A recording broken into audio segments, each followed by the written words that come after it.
مجھے آپ دیکھیں گے کھل کے کوئی گھبرا کے نہیں. قاری صاحب آج کل جو حضرت فاطمہ الزہرا رضی اللہ تعالیٰ عنہما کے بارے میں جو بحث چل رہی ہے اس کے بارے میں کیا آپ کی رائے ہے؟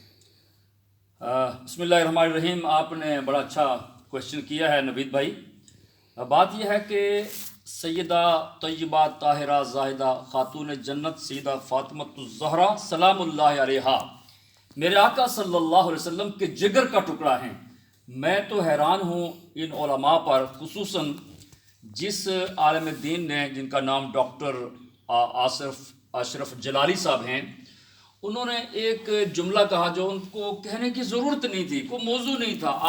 آپ سے کسی نے کویشچن نہیں کیا ہے، آپ اتنی نازک بارگاہ میں جا کر ایسا جملہ استعمال کر رہے ہیں کہ باغ فدق جو تھا اس پہ سیدہ پاک نے، نعوذ باللہ میں تو یہ لفظ بھی نہیں کہتا ہوں کہ انہوں نے غلطی کی. بھائی آپ اپنی حیثیت اپنا مقام دیکھیں تو پھر آپ بات کریں. تو انہوں نے بہت بڑی غلطی کی. اور پھر ہمارے جو علماء کرام ہیں میں ان کے اوپر بھی حیران ہوں. بجائے اس کا بہترین طریقہ یہ تھا کہ چند جید اور مقتدر سادات علماء کرام یہ ڈاکٹر صاحب کے پاس جاتے اور ان سے کہتے کہ آپ نے یہ مسٹیک کی ہے، یہ امت ڈیوائیڈ ہو رہی ہے، لوگ ایک دوسرے کے خلاف ہو رہے ہیں، عوام میں افراتفری پیدا ہو گئی ہے، تو آپ نے یہ جملہ کہا یہ درست نہیں ہے. تو مجھے امید ہے کہ وہ سادات علماء جاتے تو وہ ڈاکٹر صاحب ان کی بات مان لیتے تو یہ الجھن. اب ہوا کیا کہ اس کے بعد بہت سے علماء کے ہمارے پاس وہ کلپ آتے ہیں، کوئی گالیاں دے رہے ہیں، کوئی باپ کی گالیاں، کوئی کافر ہو گیا، وہ سکھوں کی اولاد ہے، وہ یہ تو کوئی تبلیغ نہیں ہو رہی ہے اور مزید پریشانی ہو رہی ہیں.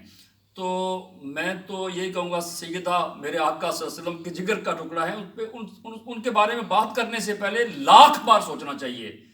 یہ تو حضور علیہ السلام نے فرمایا کہ جس کے دل میں میری اہل بیت کا بغض ہوگا وہ کافر، ماتا کافرہ، وہ کافر ہو کر مرے گا. اور جس کے دل میں میری اہل بیت کی محبت ہوگی ماتا مؤمنہ. کسی بندے کو پتہ نہیں ہے کہ وہ مومن ہو کے مرے گا یا کافر ہو کے مرے گا، کسی کو پتہ نہیں ہے. لیکن میرے آقا صلی اللہ علیہ وسلم جن کی زبان پر ایمان رکھنا یہ ایمان ہے.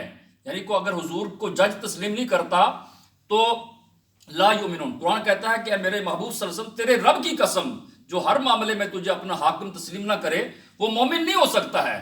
تو حضور فرما رہے ہیں صلی اللہ علیہ وسلم کہ جو میری اہل بیت کی محبت میں مرے گا ماتا مومنہ. حضور نے فرمایا کہ میں محمد گارنٹی دیتا ہوں کہ وہ دنیا سے جائے گا تو اس کی زبان پر لا الہ الا اللہ محمد رسول اللہ جاری ہوگا. تو میں پھر ان علماء سے یہی عرض کروں گا کہ سادات جو ہیں یہ چند علماء گٹھے ہو جائیں اور آصف جلالی صاحب جو ہے ان کے پاس چلے جائیں، ان کو کہیں جی آپ نے یہ جو کچھ کہا یہ غلط کہا ہے، اس کے الفاظ واپس لیں، اللہ رسول سے معافی مانگیں. اور انشاءاللہ بی بی پاک تو وہ میرے آقا کی بیٹی ہیں، رحمت ہیں، وہ بیٹی ہیں، اس نبی کی بیٹی ہیں جس نبی نے اپنے بڑے بڑے دشمنوں کو معاف کر دیا. تو بی بی پاک معاف کر دیں گی، لیکن اس کے لیے معافی مانگنا ضروری ہوگا.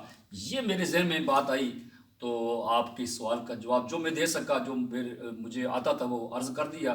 اگر کوئی غلطی ہے تو اللہ تعالیٰ مجھے معاف فرمائے. ماشاء اللہ.